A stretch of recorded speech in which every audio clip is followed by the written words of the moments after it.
Olá, seja bem-vindo ao Alerj Entrevista com o deputado Luiz Paulo. No programa de hoje ele vai falar sobre investimentos em transportes com foco no metrô. Bom, deputado, quero agradecer muito a presença do senhor aqui no nosso estúdio. Já começar falando de metrô. Esses novos trens que estão chegando aqui no estado do Rio para atender o metrô Rio, eles são compatíveis ou não são compatíveis com a linha do metrô? Olha, que foram feitos ajustes nas plataformas das estações é verdade. Dizem os profissionais que ainda trabalham no metrô que esses ajustes se dão que as plataformas elas tinham o seu alinhamento irregular em relação à composição. Isto é, tinha horas que era 9, tinha horas que era 8, outras horas eram 5, né? Então eles procuraram manter, né, esse alinhamento para que esse espaço entre a composição e a plataforma ficassem expressamente nos 9 centímetros. Porque a composição, segundo eles, tem a mesma largura das composições anteriores, 3,06 metros, né? Isso só passa 6 centímetros de 3 metros, 3,06. Então, esse ajuste serviria para manter essa padronização e num eventual balanço pelas questões de amortecedores, etc., não fizesse um arranhão na composição. Me parece que a explicação guarda coerência, porque seria o máximo, né, da inadimplência, o máximo do relaxamento, você imaginar que os trens chineses foram contratados com uma largura superior entre os gabaritos, né, das estações. Seria algo assim absolutamente inacreditável. Então, eu prefiro ficar com a versão oficial. Porque o importante disso tudo é a chegada, né, consecutiva de novas composições para aumentar a oferta de vagas. Agora, teve em todas essas entrevistas algo que me deixou perplexo. Diz lá o profissional do metrô que a decisão para comprar os novos trens só veio depois que o sistema saturou. Ora, você pode acompanhar o crescimento da demanda. Você sabe que ninguém faz trem não tem nas prateleiras para vender. Trem é encomenda sob medida, não se produz trem com prazo inferior a 2 a 3 anos, né, para fazer a fabricação e o teste dos mesmos. Então, se a demanda vem crescendo, a encomenda tem que ser antecipada e não deixar explodir o sistema para depois fazer a encomenda. Então, o que nós estamos vendo, né, é o regime, os trens de metrô totalmente saturados, né? E a gente só pode esperar melhora de fato, né, a partir do ano que vem, né? Melhora não substancial, porque a entrada das novas composições guarda um cronograma. E o que acontece no trem do metrô também acontece nos trens que vão para o ramal de Santa Cruz e para o ramal de Japeri. Agora, gradativamente, esses novos trens vão substituir os trens antigos ou eles vão operar em conjunto? Não, eles se somam. Quisera que fosse como você está perguntando. Trens novos para substituir os antigos. Mas não há o que substituir, não tem trem suficiente para nada ser substituído. Não, você vai ter a entrada desses novos trens para ampliação da frota e não para substituição da frota. Agora, como o senhor bem colocou, o sistema já está saturado, atualmente já está saturado em expansão, né? Porque a gente vê que novas linhas estão sendo feitas e cada vez mais os usuários estão usando o metrô. Já existe alguma projeção, alguma encomenda, algum estudo para comprar mais trens? Porque os trens demoram muito a chegar, né? Eu verifico que o linhão, como eu chamo, que é o trecho que irá de Ipanema até a Barra da Tijuca, que desrespeitou a linha 4 do metrô e transformou esse trecho Ipanema-Leblon Barra numa continuação da linha 1, vai ser preciso novas composições. E a previsão é essa conclusão para 2014. Então, no meu entendimento, há necessidade de já até de forma tardia, haver novas encomendas.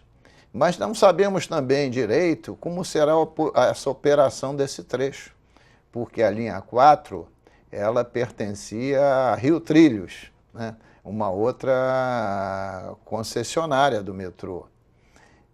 E ela devia se estender da Barra da Tijuca a São Conrado, São Conrado a Gávea, Humaitá, Botafogo.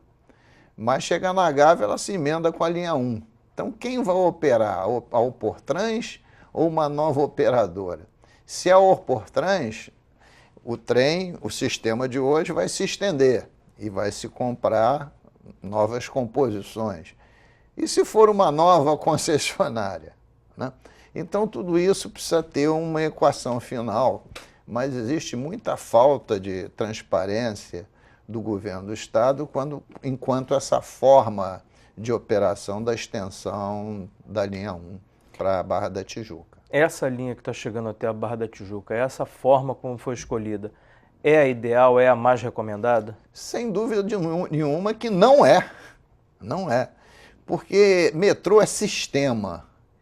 E nós estamos hoje na cidade do Rio de Janeiro com uma linha única, que é a linha 2, que sai da Pavuna, que se engata com a linha 1 via esse rabicho, essa gambiarra que fizeram de São Cristóvão até a Central do Brasil.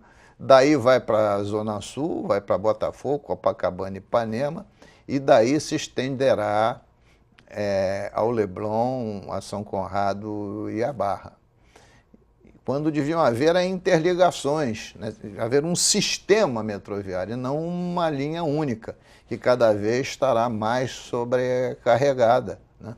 Porque atrairá mais demanda e os fluxos nas estações sempre serão muito grandes e crescentes, e há obstáculo físico que só ter essa linha, né?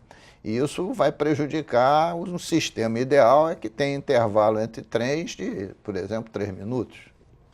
A gente percebe que muitas linhas de metrô pelo mundo, elas têm 2 vias, né, de ida e 2 de volta. À medida que o metrô do Rio cresce, isso pode se tornar um problema, a gente ter uma linha única de ida e uma linha única de volta? Não tem problema, porque tem o problema das manobras e tem o problema das esperas, né, dos sinais, né, para um trem passar e engatar o outro. E uma sincronia muito bem feita para evitar sinistros.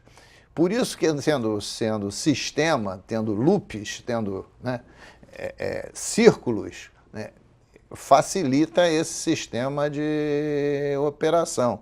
Quando você tem uma linha única, você tem que ter, né, fugas para que o trem fique esperando o outro passar, alguns alargamentos, e tem que haver nos extremos pátios de manobra, né, também para fazer o circuito do retorno do trem. Então, tudo isso é mais complexo. É uma opção que o governo do Estado está dando que me parece que pode ser muito prejudicial em termos futuros, e num futuro que já chegou. O Brasil prioriza muito o transporte rodoviário, né? Aqui pelo Brasil a gente tem esse hábito de priorizar o transporte rodoviário. Se pensa em investimento em metrô, mas ele é muito caro, então isso inviabiliza alguma coisa. Fazer um metrô de superfície, para alguns locais, seria uma solução mais barata? Mas, sem dúvida nenhuma. Tanto é que a linha 2 é um metrô de superfície. Uma das teses que eu mais advogo é transformar o trem para Santa Cruz e para nossa Baixada Fluminense, para Japeri, em metrô de superfície. Quer dizer, aproveitar essa via permanente, fechar as estações, garantir acessibilidade, colocar banheiro nessas estações e diminuir o intervalo entre trens. Porque a característica do metrô não é ser enterrado, é ter conforto, segurança e rapidez. E conforto, segurança e rapidez você pode ter em túnel, como também em superfície. É claro que nos grandes perímetros urbanos não tem espaço viário, né, para ser em superfície. Mas quando você demanda para a periferia, esses espaços ainda existem, principalmente nos ramais ferroviários que estão aí desde a década de 1950, né, desde a década de 50. Os trens não conseguem chegar, os trens que a gente fala supervia, né, não conseguem chegar a velocidades mais altas, principalmente por causa daquela linha irregular, né? É muito irregular aquele terreno, né? Com o tempo se tornou muito irregular. Mas eu não vejo, sabe, que o grande problema seja a velocidade. Eu acho que o problema do nosso trem do subúrbio, do nosso trem da Baixada, é a carência de composições.